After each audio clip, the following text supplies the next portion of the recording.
Hey guys, RanterInShades here, exercising my First Amendment rights stream style. Now on to the next stream in this series of Guitar Hero soundtrack tier list rankings. And I decided to do Rock the 80s next because it comes the next chronologically. It's basically supposed to be like a sequel to Guitar Hero 2 because it reuses the venues and characters, although giving them some more 80s looking designs and whatnot. Like, for example, there's the hair metal character that looks way more hair metal. And what else was there? Good bit more. But they all look more retro and all that. And this soundtrack features mostly, and I say mostly because you'll find out in a second, well, not a second, but later, but it features predominantly 80s songs, and, you know, me being a hair metal nerd and an 80s music nerd in general, of course I'm gonna fucking have this game. Of course I'm gonna enjoy it, because the game was almost sort of designed for me and whatnot, me being somebody who was very kind of obsessive, like back in high school, about this kind of music, and I still really like it and whatnot. Obviously, my taste is a lot different. I'm wearing a Chon shirt. That should tell you that my taste is a lot more varied now than it was around the time I first played this game. But I still had fun with it. Though, you know, I was listening to most of the songs in here already before, you know, playing this, so obviously the covers sound a lot different to me and whatnot. The singers kind of sound not as good, but that's kind of to be expected and whatnot. There are some original master recordings, and I'll point those out as we go. But yeah, this game wasn't as popular, I guess, because it didn't really, you know, tickle the fancy of a lot of the people in the demographic that was playing Guitar Hero. But like I said, this is definitely made to appeal to, you know, the 80s music nerds and the people who really enjoy 80s metal and whatnot. And me and Space Metal Ferrari, I mentioned this in some streams before, but we talk a lot about 80s metal and stuff that we would like to see in like a sequel to this game, or if this game was remade or had a different soundtrack and whatnot. And another thing I just remembered that kind of says a good bit as to how not very popular this game was. I remember who else was on YouTube back in the day when people uploaded videos of custom Guitar Hero songs. To do that, you needed to sort of replace already existing songs in a game with the custom ones, and most people were using Rock the 80s for that. And I didn't really think much of it at the time, but then you look back on it and it's like, huh? But yeah,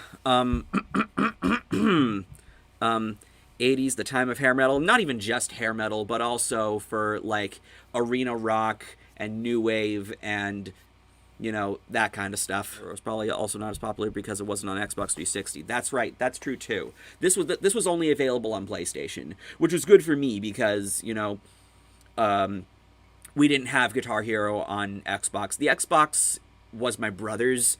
I didn't really use it. The Guitar Hero and Rock Band games we only had them for PlayStation. So, with that out of the way, let me change over to the GIMP scene and get this window ready.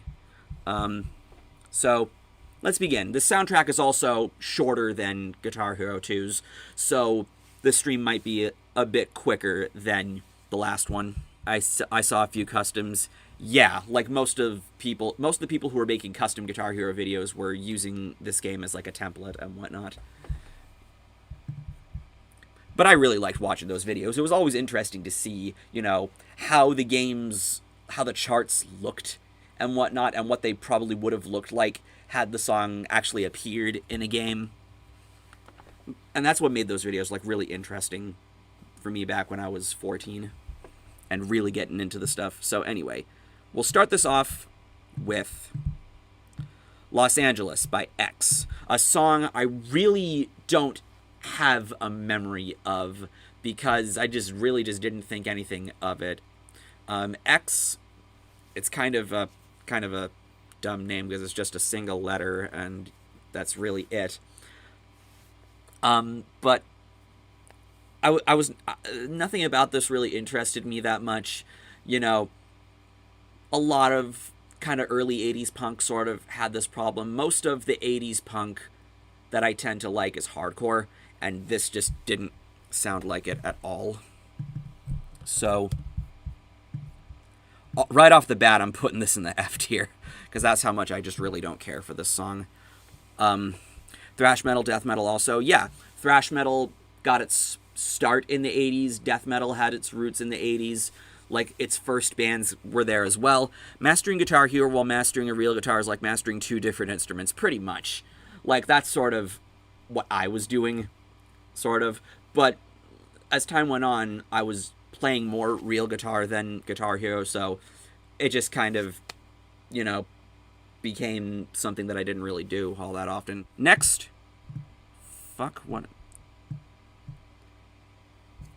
We Got the Beat by the Go-Go's.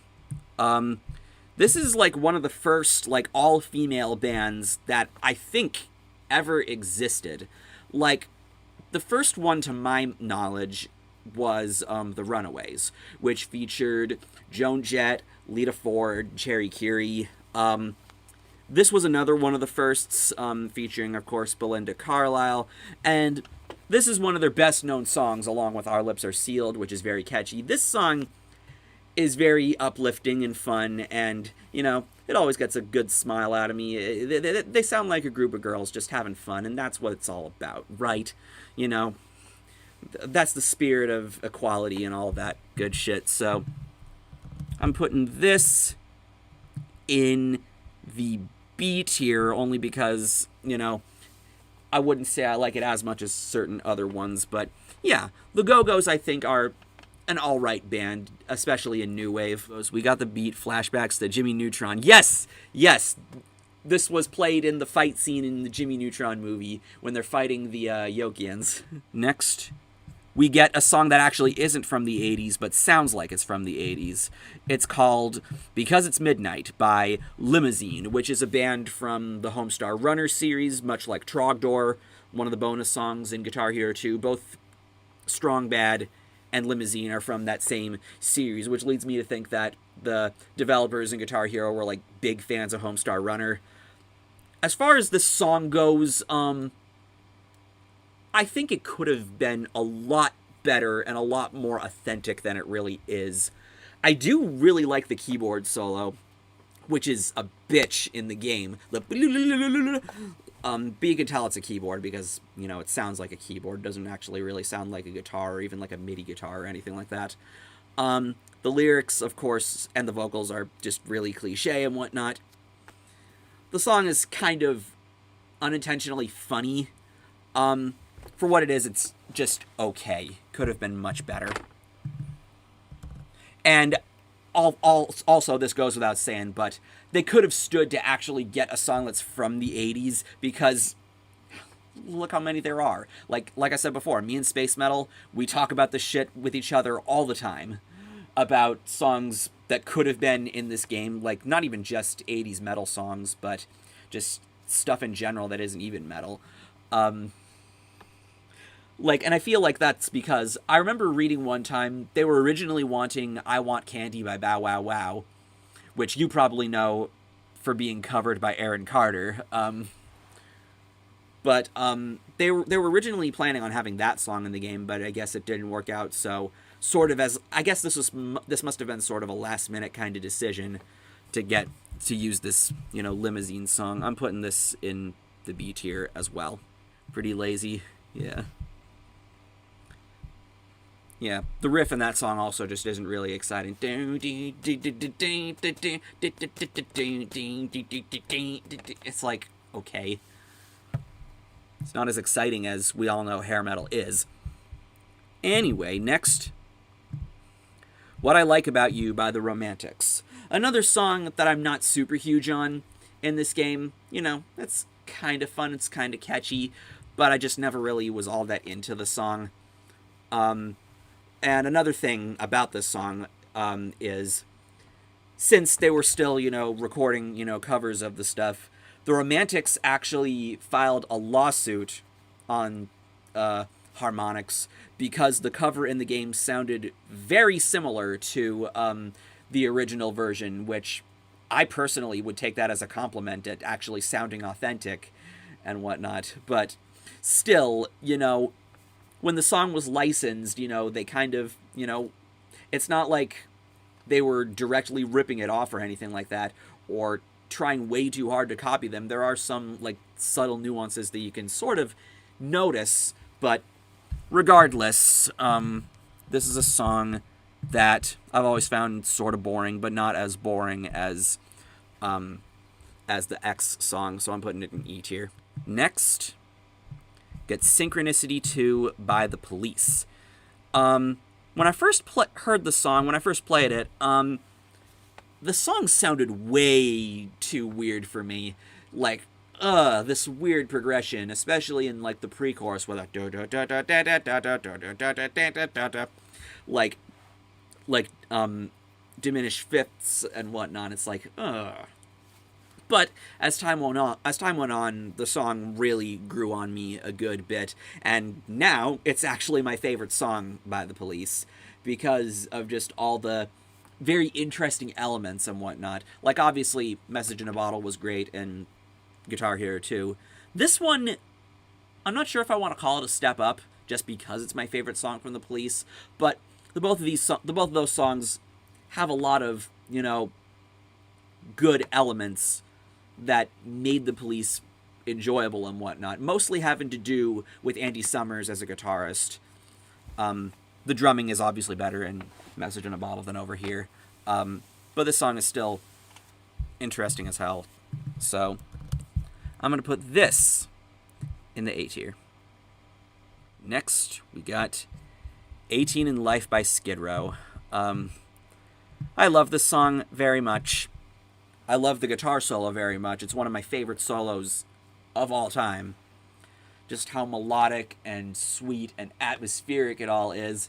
The lyrics are, of course, very dark, talking about this very troubled rebel kid named Ricky who lived a really rough life and committed some violence. And killed himself, I believe, too. It's a pretty sad song and whatnot, but again, the fucking solo just really lifts this song for me. It's not my favorite Skid Row song. That would go to Midnight Tornado. But this one is a very strong track on the first album. So, definite S tier for this. Next, on the topic of creepy lyrics, 17 by Winger. If you thought Cherry Pie was disturbing, look at this. There's a line in the chorus that goes, "Daddy says she's too young, but she's old enough for me."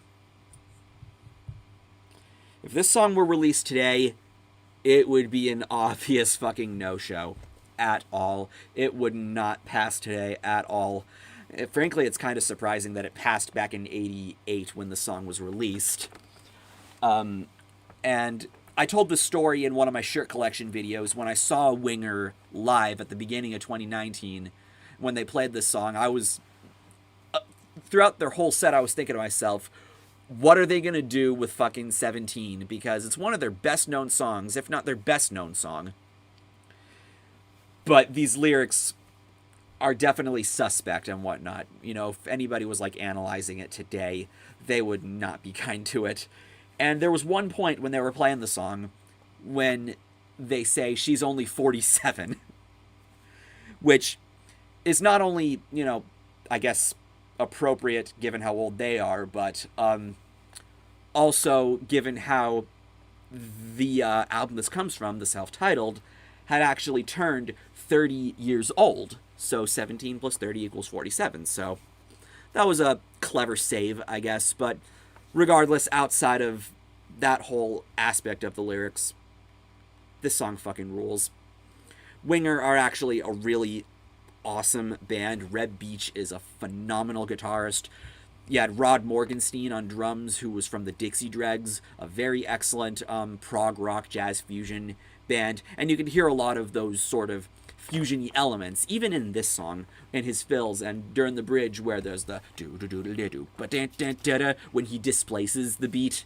always thought that part was awesome, and the solo fucking rips. I love it so much. Oh, fuck. But yeah, shame on you, Beavis and Butthead, for fucking making fun of this band. But you know what?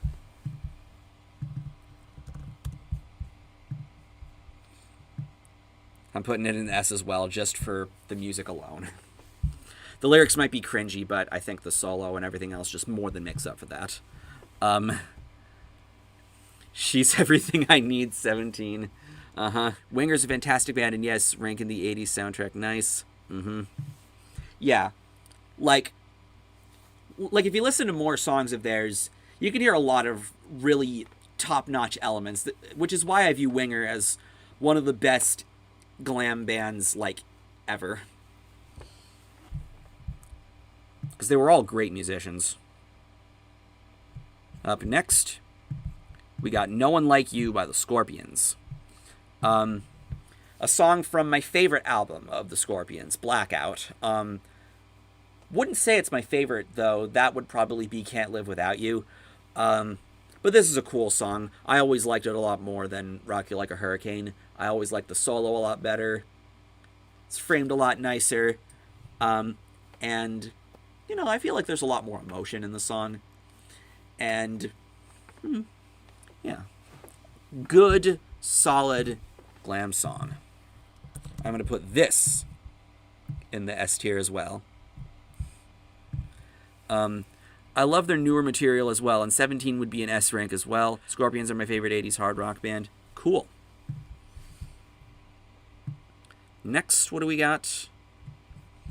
The Warrior by Scandal. This is one of the songs that actually had a master recording. They didn't do a cover for this one. And as far as, like, simple 80s pop rock goes, I think the song is fine. It's never been super special to me, but for what it is, I always thought it was fine. I liked the singing on the song, and the chorus is, of course, quite catchy. So did the wonder body, bang, bang. It's pretty cool. Pretty nice. This I'm going to put in B tier. Next, got Round and Round by Rat. A song that they get labeled as a one-hit wonder for, as I mentioned in the One Hit Wonder Bands video, where I talked about this song. Obviously, you know, it's a good song. It's got a very scorching riff that really influenced how I write triad-based riffs and whatnot, with the their use of the 6 chord where they do a double augmentation on the third in the chord. Basically, let me show you what I mean. Let me turn my shit on over here.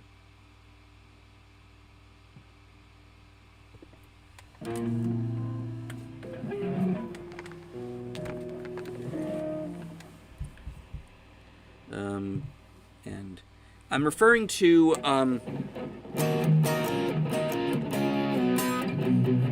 this part. Like doing this note. I always really liked that about the song, and I have Round and Round to thank for really getting me into that. And Rat actually do that a lot in a lot of their songs. And I guess they sort of, you know, were kind of innovative in the genre for really, you know, doing that, because it's kind of a staple in a lot of glam metal riffs. It's one big reason why I think Rat is another one of the best in the genre. Both Warren DeMartini and Robin Crosby, may God rest his soul, they were both excellent players. Bobby Blotzer, for as much of a douche as he kind of went on to become, great drummer. And Stephen Pearcy definitely has a very recognizable rasp and whatnot. You know, it's kind of unfortunate that not too many people that aren't, like, 80s metal fans know more than just this song. Though, that's not to say that the song is bad or anything, because it isn't. I just prefer songs like Nobody Rides for Free, and Back for More, and what's another one? Dangerous but Worth the Risk, Way Cool Jr. I could go on. They have a lot of very good material on those first 5 albums. Maybe not so much the 5th one, but there's definitely some good material. Love and Use a Dirty Job is my favorite on that 5th one, on Detonator. I'm going to put this in the A tier. Patti Smith over Patti Smith, hot take. The Warrior, also thought to have been by Pat Benatar. It does sound like Pat Benatar. It sounds like a lot of 80s female artists.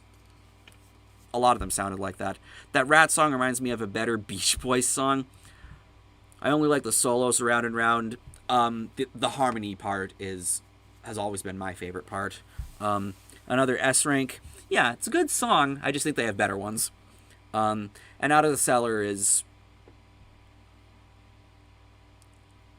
It's always a toss-up between Out of the Cellar and Invasion of Your Privacy for my favorite. In my opinion, Rat is not a one-hit wonder band. Do others know?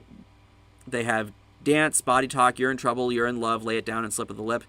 Yeah, they do have other singles, and a simple look at Wikipedia would prove that. But they get labeled as a one-hit wonder because most people just know Round and Round, and it's unfortunate. Also Back for More. Next, we got Radar Love, the version by White Lion. Originally, of course, by Golden Earring. And in my opinion, I like White Lion's version a lot better than Radar Love's. Like Radar Love's than Golden Earrings. The Golden Earring song is good, but I feel like what White Lion do with the song is they take that song and just kind of expand on it. Like the guitar fills that Vito Bratta does in between the lines and the verses. You know, he does a lot more there. The solo, of course, is also great because, of course, it's great. Vito Bratta is, in my opinion, the best that existed at the time. Like, as far as, like, glam shred guitars, as far as, like, guitarists in that genre, you really could not get much better than Vito Bratta. Nuno Bettencourt does come close, but Vito Bratta, I just think, has a very special kind of touch and a very special kind of style that you don't really hear in too many other, people. And that's why White Lion I view as another one of the best that existed, in that part of the genre's history and all that. And this is a very well done cover. It's one of my favorite cover songs ever. I do wish they had used an original song of White Lion's that isn't When the Children Cry, obviously. Like, my favorite song of White Lion's would be Don't Give Up from the Pride album. You also have Lonely Nights and Little Fighter and Wait, of course, and a bunch more. Like, another definite S tier for me. Invasion of Your Privacy classic as well. Round and Round was on a Geico commercial. I remember that. I also remember there was one that had Europe playing Final Countdown. Vito Bratta's underrated. He's criminally underrated. I really wish more people knew about him, especially if they're into guitar virtuoso type players. Lonely Nights is excellent as well. I do agree with this cover being good. Vito is definitely a virtuoso. I wish he would come back to music. He's been, absent from the scene for, decades. The last thing I know he did was... I think he made, one appearance in an interview in, 2007, but other than that, the only other thing I know he did after White Lion broke up was he produced an album by a band called CPR, which stands for the 3 members of the band, Randy Coven, Al Pitrelli, and Stephen Riley. And that's a good, sort of jazzy metal album and whatnot. But other than that, he hasn't really been heard from since, and I find that to be kind of unfortunate as well, because he was great. Hopefully he's actually still playing in his spare time and he hasn't become rusty or anything like that, because that would be sad too. Up next, we got another cover of a cover. Ballroom Blitz, originally by The Sweet and covered here by Crocus. Another pretty underrated 80s metal band from Switzerland. One of the few bands I can think of from that country. And this is an alright cover. You know, it's a pretty fun cover, definitely. But of course, you know, there's absolutely nothing at all wrong with the original version. It's fun too. Like, it's one of the funnest songs I can think of, honestly, as far as like 70s music goes and all that. I'm putting this in... I'm putting it in B tier. I don't think it's A tier worthy. Next, we got Only a Lad by Oingo Boingo, a band with a very funny sounding name. This has always been my favorite song from Oingo Boingo. They're definitely a band worth checking out. Mainly because, you know, the musical parts are pretty interesting, and you have Danny Elfman in the band, who is best known for composing the Simpsons theme and doing a bunch of other film scoring and all that. But the band he had, Oingo Boingo, very, very good new wave band in my opinion. Of course, they have another song that's kind of the pedophile anthem, you know, which of course is I love little girls. Fucking creepy. But this song's pretty goddamn fun. And it's another song that I remember, you know, playing the bass part for in practice mode, like I talked about in the last stream, and having a good time there. This I'm going to put in the A tier. It's okay, but the original Ballroom Bliss is just amazing. Yeah, I mean, Crocus do a good metal kind of rendition and whatnot, but that's pretty much what it is. Yes, Oingo Boingo is great. Crocus is underrated, and so is Loudness. Yes. I dig Oingo Boingo. Yes.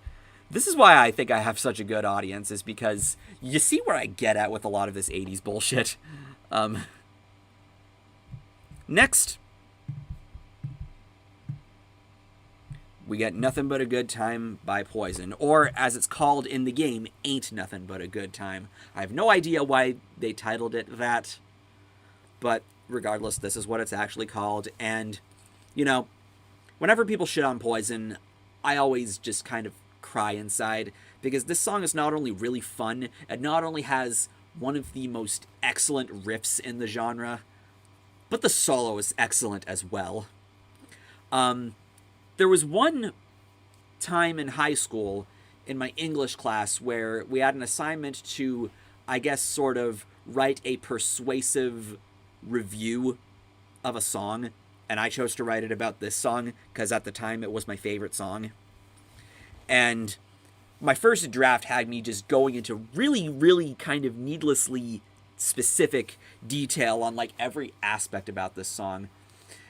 And it was for that same reason that one of my first college projects in my MIDI and audio production class was a MIDI arrangement of the song as well. That's how special this song is to me. That said, though, you know, Poison obviously have a good bit other of, you know, good material as well on their first 4 albums. Yes, even the album that Richie Kotzen plays on, you know, that there's some good parts there as well. Richie Kotzen is a very good guitarist as well. But yeah, I love this song a lot, and I will forever be one of those naysayers whenever people complain about Poison. After all, they were the first band I did a What's Wrong With about. And yes. One minor qualm I have with Crocus is that the style of the chorus in nearly all of their songs I've heard sound the same. Some are still catchy as hell listen to though. See Ready to Burn for that. Yeah, I always sort of found Crocus kind of okay. They've never really been a band I found super exceptional, but a good enough listen. Yeah, Little Girls aged really poorly. Herbert from Family Guy must love that Oingo Boingo song, except no, he likes little boys. I don't really see him talk about girls at all. Nothing But a Good Time, Baby, 1, 2, 3, into the 4. Classic Poison song, I love the guitar solo as well. Also, I agree with the many people that say Mark Storrs sounds very similar to Bon Scott. I like the original Ballroom Blitz. The title of that Poison friend just reminds of a better Dr. Dre song. Nothing But a Good Time is excellent, but Talk Dirty to Me introduced me to the band thanks to Guitar Hero 3. Same here. And when I listened to Nothing But a Good Time, it blew that out the water. I could not get into Poison at all. That's okay. You know, for some people, they're a bit too over the top. For some people, they're a bit too tongue-in-cheek and whatnot. I do think that the musicians themselves, particularly C.C. DeVille, the guitarist, I do think they're good players for sure, especially DeVille. Next, what do we got? We got Bang Your Head, Metal Health by Quiet Riot. I like the song, but I do not like the version in the game. Mainly because they took out the guitar solo just for the sake of putting this in the first tier.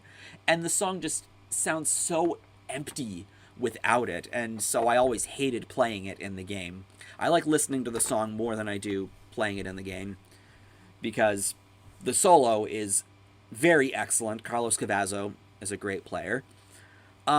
This is definitely not my favorite song from Quiet Riot. Come On Feel the Noise, I always thought was a much more fun song. And then you have other songs on Metal Health like Slick Black Cadillac and Love's a Bitch, and it's a good album, you know?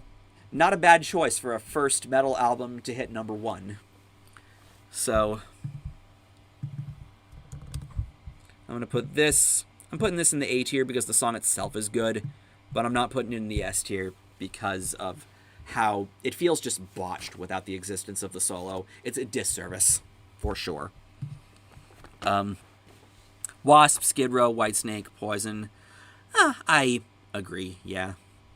How the heck could they remove the guitar solo? Next, we got Electric Eye by Judas Priest. A song I alluded in the first Guitar Hero stream to being my favorite of Judas Priest's. And a much huge step up from You Got Another Thing Coming. You Got Another Thing Coming, it's a catchy song, it's got an awesome solo, but Electric Eye just rules. As does The Hellion, which is the intro that leads into the song that they included in this game, which I thought was a very excellent touch. I think this might have actually been a master recording as well, if I recall. It has a ripping solo. It's fast. It's got a big drive. And yeah, just about everything you could want in a Judas Priest song. I hate, however, that they did not play the song or Painkiller live when I saw them back in 2014. Definite S tier here as well. I'm so annoyed that they left the solo off the song in the game. Quiet Riot without solos is like a Metallica album with no solo. More like a Metallica album with no snare drum. Hey-o. Metal Health, Bang Your Head is unbelievably kick-ass. Yes, Electric Eye, absolutely epic. Easy S rank. Electric Eye as well. Screaming for Vengeance album is an S tier. Foxhole Television. Screaming for Vengeance is my favorite Judas Priest album, largely because of Electric Eye.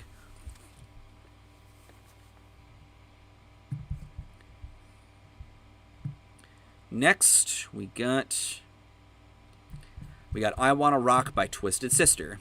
Another song that was a master recording in the game, and it was actually master recorded by Twisted Sister themselves. They actually came in and made a re-recording, which they tuned down a half step for it, which is why it sounds kind of weird to me whenever I play this in the game. I'm not sure I really like the re-recording as much. I mean, I like the song fine. A lot more than we're not going to take it, for sure. And of course, you know, I'm obligated to mention SpongeBob movie. I'm obligated to mention that. Which, fun fact about that, while I'm thinking about that, they play a sample from Just a Gigolo, I Ain't Got Nobody by David Lee Roth. When they have SpongeBob doing this dance, he's like, I'm a la bibla zibla bibla, I'm a la bibla zibla pop. And I always thought that was really funny sounding when I was a kid. And then one day when I'm watching the SpongeBob movie, like, as an adult, I'm like, wait a fucking second, that's fucking David Lee Roth right there. It's from my favorite song of his. Wow. But anyway, yeah, I Wanna Rock. Good song. My favorite of Twisted Sisters, I would say, is between Come Out and Play and Burn in Hell. I'm putting this in the A tier. I'm a go big go rock. SpongeBob movie is the reason why I like the song. Yeah, I remember noticing that whenever I first listened to Twisted Sister and listened to the song, I'm like, this is the SpongeBob movie song.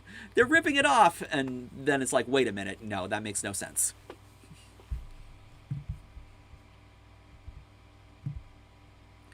Next, we get third song in a row that was a master recording, I Ran So Far Away, by A Flock of Seagulls. A band that, thanks to Todd in the Shadows video in his One Hit Wonderland series about this song, and how highly he spoke of the band and everything else they've done, I actually looked more into, and I view them as another one of the best in New Wave that has a good catalog. But the song itself, it's good. I like playing it. I like playing it on real guitar as well. Has some nice parts to it. I also have a very, very, very funny joke about Flock of Seagulls not being able to play a Middle Eastern leg of their tour because I ran so far away. So where am I going to put this? I'm going to put this in the A tier. BTW, SpongeBob movie did not introduce me. I Wanna Rock. That was V-Rock and GTA. I Ran So Far Away. S tier. I love I Ran So Far Away. S tier for me as well. Yeah, it's a good song. Just not sure I really like it as much as these ones that I have in the S tier. Next, Holy Diver by Dio. May God rest his soul. Song I was pretty happy to see in the game because it is such a classic that has a very good solo, very good drumming as well, and very passionate vocal delivery. You can't go wrong with it. It's also my favorite Dio album. Actually, again, it's always, tossed up between Holy Diver and Last in Line for my favorite of Dio's albums. Last in Line is my favorite Dio song. But obviously, you can't go wrong with this at all. So, obviously, you know it's going in the fucking S tier. It's a mega fucking classic. It's another song I did a presentation about in college one time because it was one of the most classic metal songs I could think of that is pretty much seen as like having all of the elements that you need for like a classic metal song and all that. And that's a big part of why it's remembered so fondly. Holy Diver is awesome, but I like Rainbow in the Dark more. That's solo. I'm not that huge on Rainbow in the Dark, but the solo is a big part of that. Not even the best song on the album. Holy Diver, the song Dio ripped off from Killswitch Engage. Yes, I remember thinking, actually, my first time playing Rock the 80s, I'm thinking, this isn't going to be some goof and they're going to throw in the Killswitch Engage version. Not that I don't like their version is excellent. But, yeah. The music video for Holy Diver is so 80s cheese that it is. Stone Cold equals best 80s Rainbow solo. Yeah. Rainbow in the 80s, some people crap on the Joel and Turner era and Graham Bonnet era just because it's not Dio. But I like it just fine. Some of those albums I like more than the Dio albums, honestly. Next, we got my favorite song in the game, Play With Me by Extreme. The boss song, the freebird of this game. The song that I have Bill and Ted's Excellent Adventure to thank for making me go, holy fuck, what is that song called that Beethoven is going crazy shredding on the keyboard with? I need to know what that song is. And thus leading me to discover this band that is one of my favorite bands ever to this day. Extreme and White Lion and Dokken, those are like my big three of glam excellence. If you want to throw in a big four, I guess I'd throw Winger in there for like, or actually Whitesnake, maybe one of those two. If you wanted to have a big four of glam, my personal big four, I mean, I'm sure everyone has their own big four for this genre, but Extreme is definitely going to be part of mine, because Nuno Betancourt is so fucking amazing. Like, I could go on. So, easy S tier rank for me as well.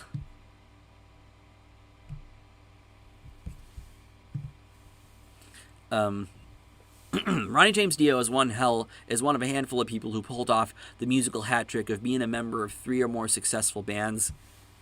Yeah, actually, you had Rainbow, Black Sabbath, and then solo. I'm not sure if I'd consider Alf successful, but it's noteworthy. Do you wanna play with me? Yep.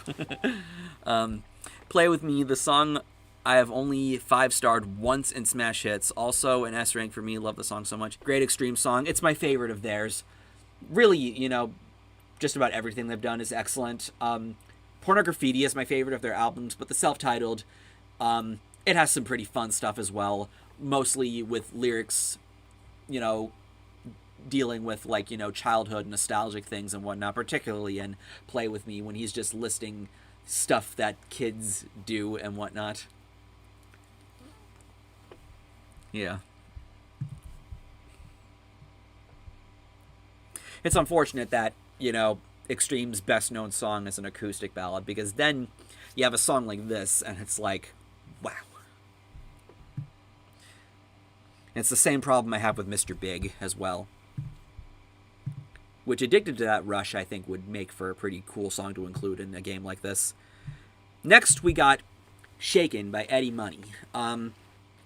Another song that I really, really like.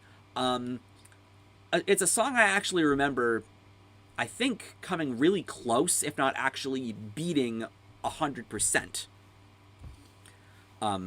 Whenever I played the game. It's a good, like, you know, 80s hard rock AOR song. Has some very good guitar parts. And Eddie Money is actually, you know, a good artist. Definitely, it's because of this song that I was actually, you know, influenced to look more into his discography and actually develop some respect for him as an artist. It's for that reason I'm putting this. Screw it, I'm putting it in the S tier.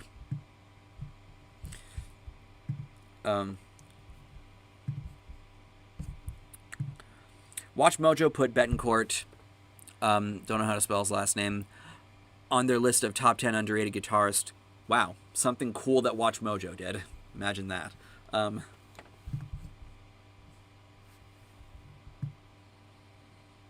This one, what do we got? We got, Wrathchild by Iron Maiden. If you're gonna go with a Di'Anno song, you can't go wrong with this. This has always been my favorite Paul Di'Anno era song. I sort of wish they went with a Dickinson song, but if you're gonna go with a Di'Anno song, you know, can't go wrong with this. It's got some very, you know, slick parts in both the guitar and the bass as well. It's a big part of why I like Steve Harris so much. And yeah, pretty cool song. Wouldn't say it's one of my favorites of all time, but it is one of my favorites of Di'Anno era Maiden. So A tier for this. I think he was number 2 on the list, just under Prince. Wow. Di'Anno bass over Dickinson bass. That's debatable, but yeah. Next, we got Lonely is the Night by Billy Squier. From this album, Don't Say No. I like the parts in here. I remember teaching myself the song on real guitar and being pretty excited when I taught myself the whole thing. It's an alright song. I've just never been super huge into Billy Squier, but it's mostly because of this song that I think he's just alright. This I'm going to put in the... I'm going to put this in the A tier, because it's definitely my favorite of his. Yes, Wrathchild, easy rank for me. Phantom of the Opera is my favorite of the Paul Di'Anno songs. Killers is better than the debut, and Number of the Beast. Ooh. Rip Billy Squire's career after that trap music video. You're referring to... I remember... Rock Me Tonight, that's what the song was. I remember my friend Felix Wolf wanting to do a video about that, and I made the thumbnail for... I made him the thumbnail for that, where he was going to be talking about how stupid the music video was, because it's weird, him doing that weird dance. But yeah. I mean, I think that song is okay, just, wow, the music video just has... You just think of him wearing that outfit and doing that weird dance.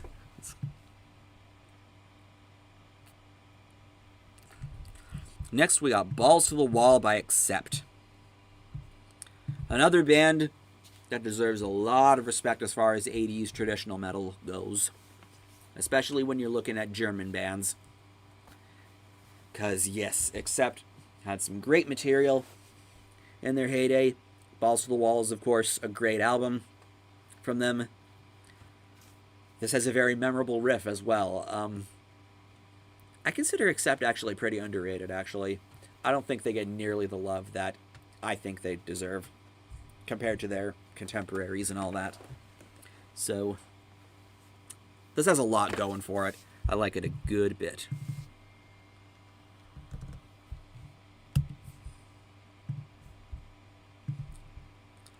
So I'm putting this... Where am I going to put this? I'm putting it in the A tier, mainly because, I don't know, I'm not sure I like it as much as, you know, these other ones. It's still great, of course. The music video is cringe, but I do love the song, though. I wish they added Fast as a Shark instead. Yes.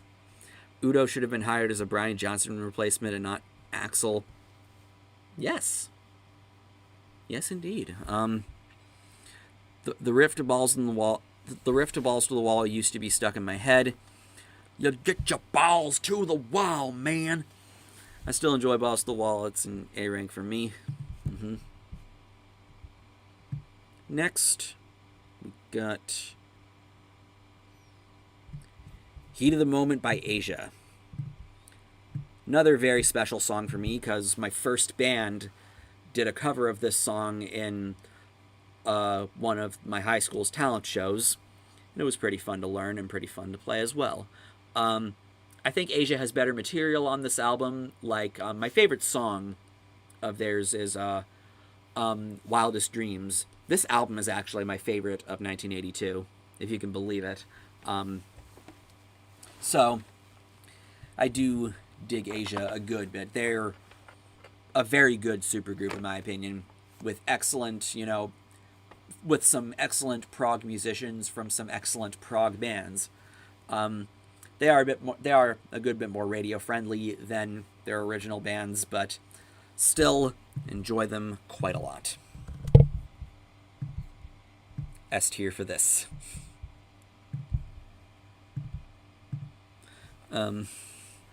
Only Time Will Tell, Heat of the Moment. I like that song. I'm not sure I like it more than Heat of the Moment, but it's a good one. Cheesy song, but I love it, and Asia has so much better. Wildest Dreams has awesome drums. Carl motherfucking Palmer, yes. The only surviving member of ELP.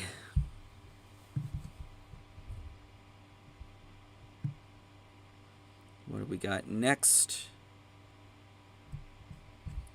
Hold On Loosely by 38 Special. Another song that really had a big effect on me as a guitarist.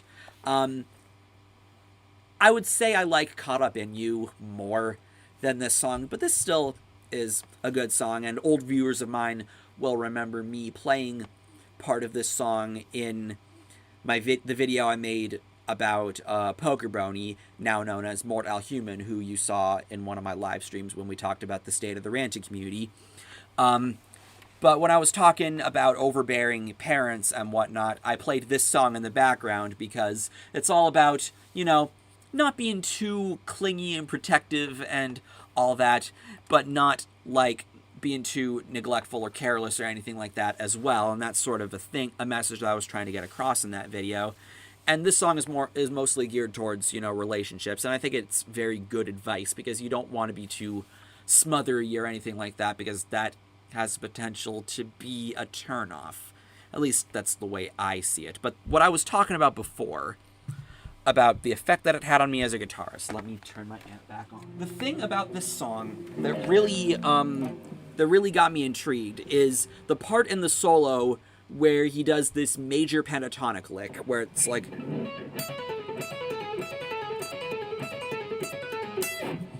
that thing. When I learned how to do that, I just could not stop doing it, to the point where I was now doing... and just, like, playing it faster and faster and faster. In fact, in one of Gardens of Acadia's songs, New Moon, on the Red, Yellow, and Blue EP, the whole solo is me just doing that, like...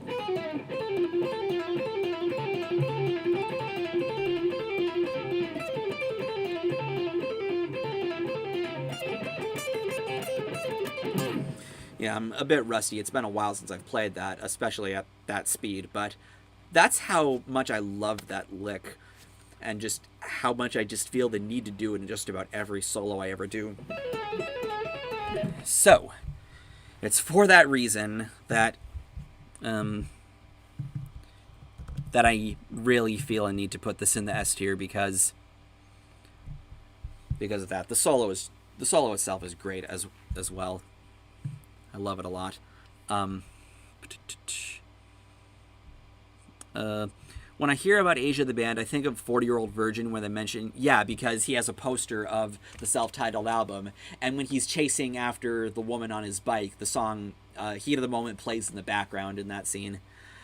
Yeah, the only thing I don't like, one of the people in that movie's like, you know how I know you're gay? Because you like Asia. And it's like, screw you. I just listened to Wild Eyed Southern Boys today, and I agree Caught Up in You is better than Hold On Loosely. I don't really think it's special. Fun fact, first time I heard a snippet of Balls to the Wall was from a recording of the time Alice in Chains went to Action Park in an episode of Headbangers Ball. The last 2 seconds of the music video was playing before the show resumed. I always found them to be okay at best. Yeah, I've never been like the hugest on 38 Special. It's really just those 2 songs that really, jump out at me. Especially for that major pentatonic lick. My family overplayed them, and I just grew to be bored and tired of their sounds. Next, we got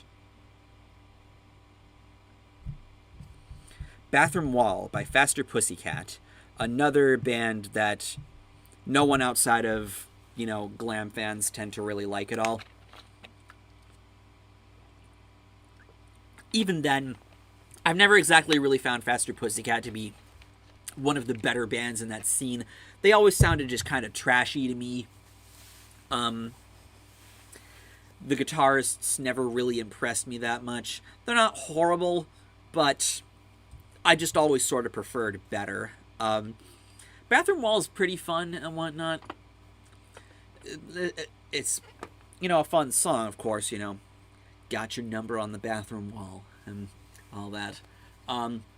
The song I've always preferred from Faster Pussycat would be Babylon, which, is best known for this little thing they do in the chorus where it goes, puss, puss, puss, puss, puss, puss, puss, puss, puss, puss, puss, puss, puss, puss, puss, puss, pussycat, shut up! Which makes me think a lot of Smosh. I hate any band with Pussycat in their name. Terrible band. Well, with a name like Faster Pussycat, can you blame them? The name was actually inspired by a horror movie called Faster Pussycat Kill Kill. I've never seen that movie. I'm not sure I'm interested in seeing it, but that's where it's from. Another song that I have kind of a thing for with Faster Pussycat would be on their third album, Whipped, which is very light sounding, because of course it is. It's 92, and tides are kind of turning. The song Nonstop to Nowhere, I always found that song to be just really relaxing and pretty smooth, even though the vocals I don't think really fit the tone of the song. But yeah, I'm putting this in the C tier. Another thing is I always just found the riff in the song just kind of too simplistic, just da, da, da, da, da. Like, okay, that's really creative. Just makes me think of the Pussycat Dolls, and we all know how much ass that band sucks. Yep. I remember Pussycat Dolls and how much I hated them at the time. Next, we got Turning Japanese by the Vapors. Another song from One Hit Wonderland, which I'm sure most people know for the da-da-da-da-da-da-da-da thing that everybody likes playing whenever they touch a piano. And I'm sure, you know, oh, this song's way fifth and all that. The song is actually not about Japanese culture. It's about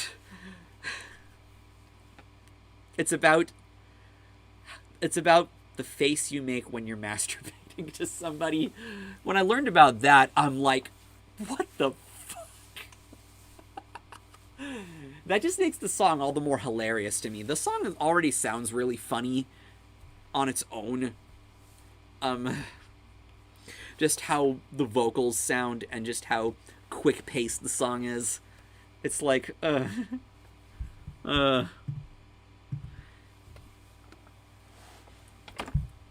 yeah. This I'm gonna put in the B tier. So many more appealing names than Faster Pussycat. I dig Turning Japanese. It's a fun song. Another song that would not go well if it was released today due to people taking the name literally. Yeah. I mean, even looking at, you know, the actual meaning of the song, I'm sure people would say that's racially insensitive and all that. It's like, you know, why do you feel the need to compare that to how Japanese eyes look? Party Tonight from Regular Show is an unofficial Lost 80s song, even if it's fictional. Like, an idea I sort of think that this game should have done, they should have had bonus songs where the bonus songs are by bands that sound like they're from the 80s but actually aren't. I think that would have made for a nice touch. Next we got, what's this? Police Truck by the Dead Kennedys. Always found this one to be okay. I guess it would be like one of my favorites of Dead Kennedys and whatnot. It's definitely fast-paced and all that. And Dead Kennedys, of course, you know, they've always been a band I considered, you know, a favorite as far as like 80s punk goes. So I'm going to put this, I'm putting this in B tier.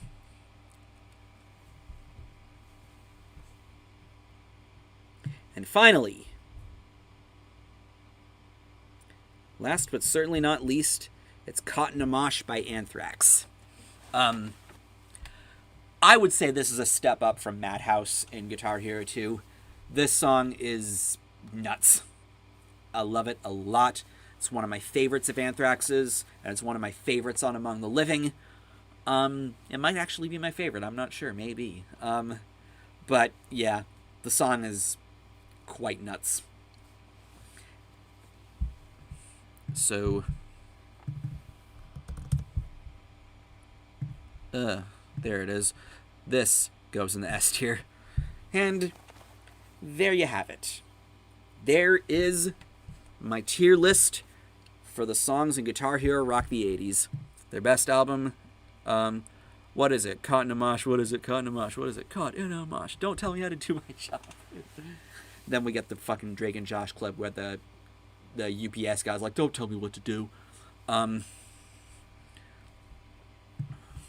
yeah, got a bunch of S tiers, good bit of A tiers, some B tiers, and like 3 songs that I consider weak on here.